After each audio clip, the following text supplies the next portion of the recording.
Hola, ¿qué tal? Mi nombre es Noel Rolando Vaca y esta es mi análisis del espectador emancipado de Jacques Rancière. Bienvenidos. Todo empezó cuando una academia de artistas enfocada en el espectador le pide al argelino francés Jacques Rancière que realizara una reflexión basada en su libro más icónico, El Maestro Ignorante, en el cual Rancière comenta el caso de un pedagogo francés del siglo XIX llamado Joseph Jacotot, cuando él intentaba enseñarle francés a unos niños holandeses. El único problema es que él no sabía holandés, así que decidió tomar un libro, un texto en holandés y ese mismo libro en francés, y desde allí empezaba a guiar a los alumnos a que ellos mismos aprendieran el idioma comparando los dos textos, y él mismo iba aprendiendo de los niños holandés. Entonces él dijo que se dio cuenta que un ignorante podía enseñarle a otro ignorante.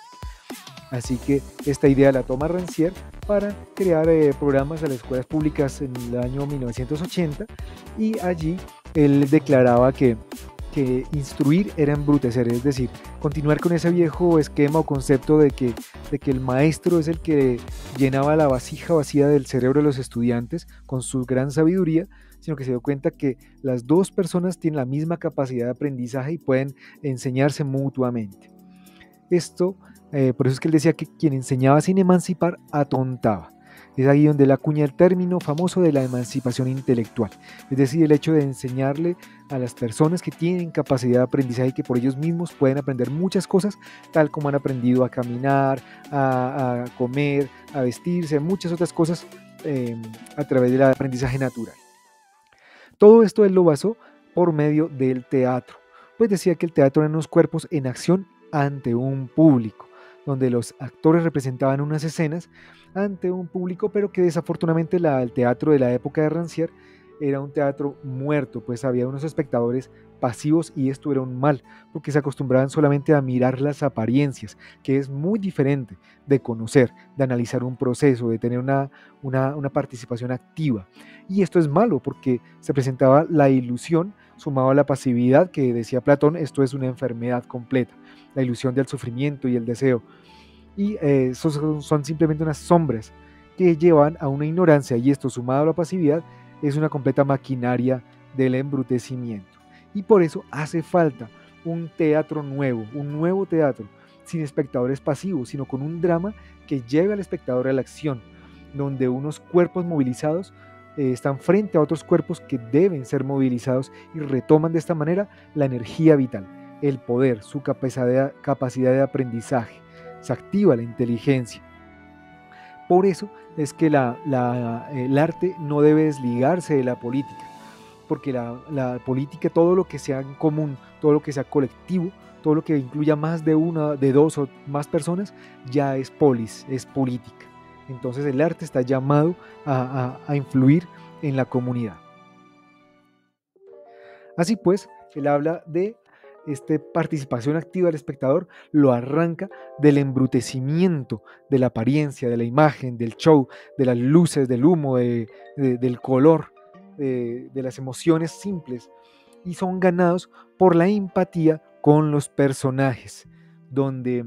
donde se identifican con ellos y se les presentan escenas extrañas para que ellos busquen el significado y el sentido de lo que están viendo. Es para ellos un enigma. Entonces se convierte el espectador en una suerte de investigador, de experimentador, que evalúa, que discute, que tiene que tomar elecciones de sus razones.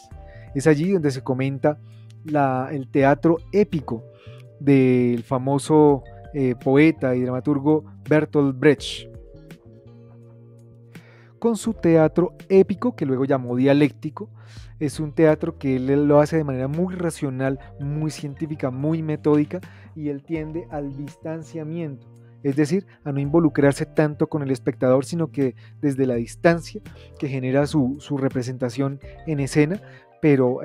crea situaciones en las que el espectador tiene que reaccionar, lo enfrenta ante una realidad social de la cual él es consciente tal vez en alguna medida, pero necesita despertar mucho más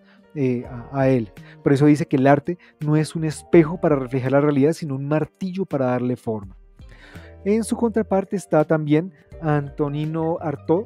que es un francés, también que desde chico tuvo muchos problemas de salud, problemas mentales también, que a través de la parte médica se volvió adicto a los opiáceos y bueno, tuvo una vida muy difícil y él creó el teatro de la crueldad, no porque generaba crueldad como tal dentro del teatro, pero sí utilizaba mucho, digamos, ya que estuvo vinculado un poco en el surrealismo, utilizaba escenas muy dramáticas, muy fuertes, para hacer reaccionar y despertar al espectador, porque él decía que el espectador tenía que estar incluido en la acción. A diferencia de Bertolt Brecht, que guardaba distancia, él decía que tenía que eliminar la distancia con el espectador y él prefería la escena a la misma altura del público, entre el público, con el público.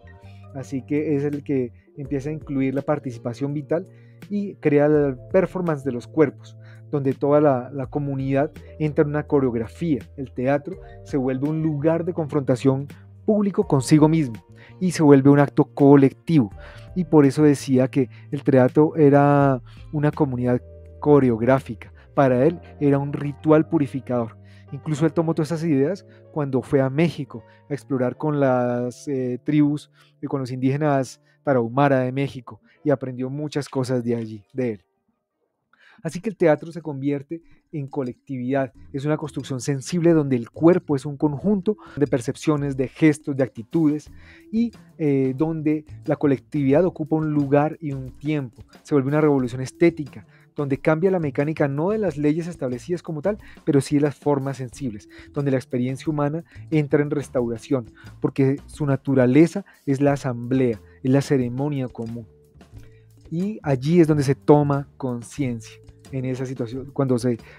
plantean situaciones y se discuten los intereses de cada uno de los miembros de la comunidad. Esto se convierte en un ritual purificador, donde va en contra del teatro espectáculo, esa exterioridad que había antes en el espectáculo, y se da una verdadera emancipación intelectual. Allí la energía colectiva, ese deseo de acción, esa conciencia de la situación social, se conecta con la pedagogía,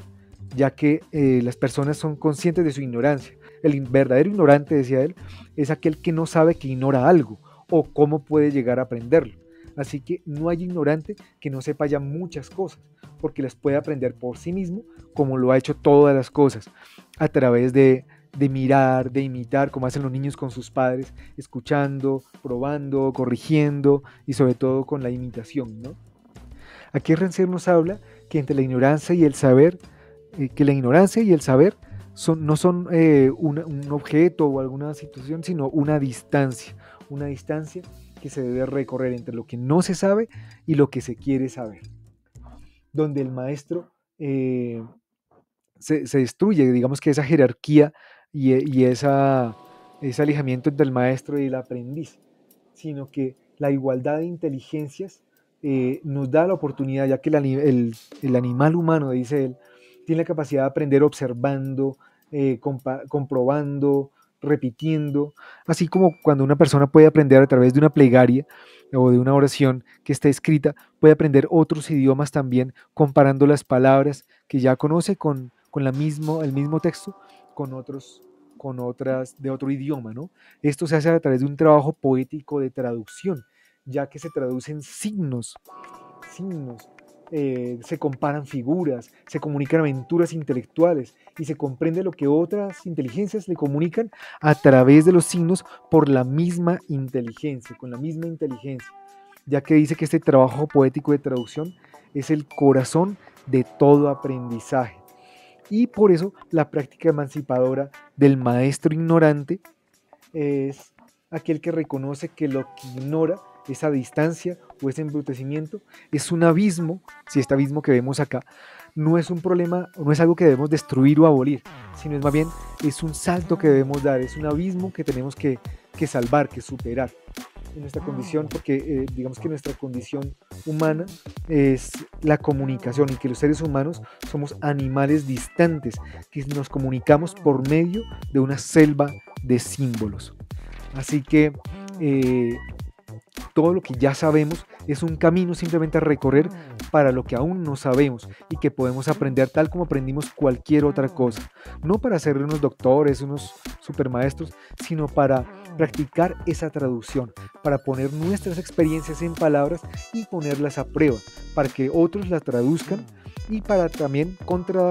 traducir las aventuras de ellos. Así que el maestro ignorante ayuda a recorrer ese camino.